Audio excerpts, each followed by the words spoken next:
Good morning ninth class student. आज science की class में हम chapter number 3 atom and molecules का topic law of constant proportion के बारे में आपको समझाएंगे। क्या है हमारा आज का topic? Law of constant proportions. Lavoisier along with other scientist, Lavoisier ने दूसरे साइंटिस्ट के साथ मिलकर noted that many compounds were composed of 2 or more element and each such compound had the same elements in the same proportions. Lavoisier ने दूसरे scientist के साथ मिलकर ये बताया था कि जो कंपाउंड रहते हैं वो क्या करते हैं, 2 या 2 से अधिक एलिमेंट्स के साथ क्या करते हैं, वो मिलकर सेम प्रपोर्शन का सेम एलिमेंट बनाते हैं। Irrespective of where the compound come from who prepared it, और उसके उपरांत जो कंपाउंड बनता है उसे किसने बनाया है। In a compound such water that ratio of mass of hydrogen to the mass of oxygen is always 1:8 whatever the source of water. जैसे वाटर का जो कंपाउंड रहता है उसका ratio of mass of hydrogen कितना रहता है, oxygen और हाइड्रोजन का 1:8। अब उसका वाटर का सोर्स क्या है।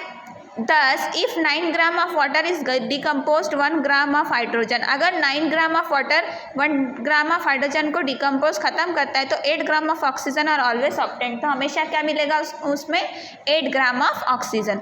सिमिलरली इन अमोनिया, इसी प्रकार अमोनिया में nitrogen and hydrogen are always present in the ratio 14:3।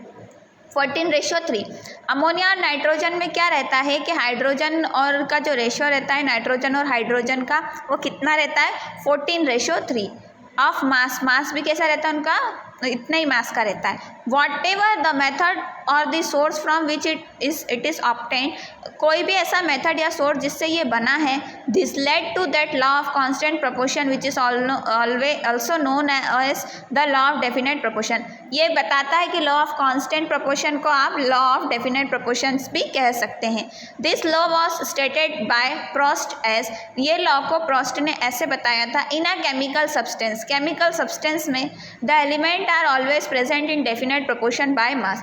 किसी भी केमिकल सब्सटेंस में जो एलिमेंट रहता है वो हमेशा कैसा रहता है, उसका प्रोपोर्शन कैसा रहता है, डेफिनाइट रहता है उसके मास के according. The next problem faced by scientist was to give the appropriate explanation of this law. Scientist के पास दूसरी प्रॉब्लम क्या थी कि उसका कुछ अप्रोप्रिएट जो एक्सप्लेनेशन था वो कैसे दे। British scientist John Dalton provide the basic theory about the nature of matter. John Dalton जो थे उन्होंने नेचर की क्या बताई थी, बेसिक थ्योरी बताई थी। Dalton pick up the idea of divisibility of matter, Dalton ने आइडिया लिया था डिविजिबिलिटी ऑफ मैटर का, which was still then just a philosophy, जो क्या थी, सिर्फ फिलोसॉफी थी। He took the name of atom as given by the Greek and said that smaller particle of matter are atom. उन्होंने ये बताया था कि जो ग्रीक जो थे उन्होंने क्या बताया था, स्मॉल पार्टिकल क्या है, वो एटम है। His theory was based on law of chemical combination, उनकी थ्योरी किस पर बेस्ड थी, लॉ ऑफ केमिकल कॉम्बिनेशन पर। Dalton's atomic theory provided an explanation for the law of conservation of mass and the law of definite proportion। Dalton की जो theory थी, atomic theory थी, वो क्या प्रोवाइड करती थी, एक्सप्लेनेशन बताती थी किसके बारे में, law of conservation of mass और लॉ ऑफ डेफिनेट प्रोपोर्शंस के बारे में। John Dalton was born a poor wherever family in 1766 in England. John Dalton जो थे वो फैमिली से बहुत पुअर थे। उनका बर्थ कब हुआ था, 1766 में, कहाँ पर, इंग्लैंड में। He began his career as a teacher at the age of 12। उन्होंने उनका करियर जो था वो टीचर के रूप में बनाया था, कौन सी एज में, 12 साल की एज में। 7 year later he become a school principal, फिर 7 साल बाद वो क्या बन गए, स्कूल के प्रिंसिपल बन गए। In 1793, Dalton left Manchester to teach mathematics, physics and chemistry in college। 1793 में डाल्टन मैनचेस्टर थे जो क्या पढ़ाते थे, केमिस्ट्री, फिजिक्स और मैथमेटिक्स, कहाँ पर, कॉलेज में। He spent most of his life there teaching and researching, उन्होंने अपनी जो पूरी लाइफ थी, आधे से ज़्यादा जो लाइफ थी उसको टीचिंग में और रिसर्चिंग में ही बिता रही थी। इन 1808 में he presented the atomic theory which has turning point in the study of matter. 1808 में उन्होंने क्या दी थी, एटॉमिक थ्योरी दी थी जिसने क्या बताया था, मैटर का टर्निंग पॉइंट बताया था। According to Dalton atomic theory, Dalton की एटॉमिक थ्योरी के हिसाब से all matter whether an element a compound or a mixture is composed of small particle called atom. कोई भी मैटर जो स्मॉल पार्टिकल से मिलकर बना होता है वो क्या कहलाता है? एटम्स कहलाता है। The postulates of this theory में बी स्टेटेड एज फॉलोज। इसके जो पोस्टुलेट्स थे वो नीचे दिए गए जो कारण हैं इसके ऊपर डिपेंड थे। First, all matter is made very tiny particle called atom. सभी मैटर जो है वो छोटे पार्टिकल से मिलके बना है जिसे क्या कहते हैं? हम एटम्स कहते हैं। Atoms are indivisible particle. Atom क्या है? इंडिविजिबल पार्टिकल है which can not be created or not destroy in a chemical reaction, जिसको आप क्रिएट भी नहीं कर सकते और डिस्ट्रॉय भी नहीं कर सकते किसी भी केमिकल रिएक्शन में। Atom of a given element are identical in mass and chemical proportion. वो एटम जो दिए जाते थे वो उनका मास और केमिकल प्रोपोर्शन क्या था? आइडेंटिकल था।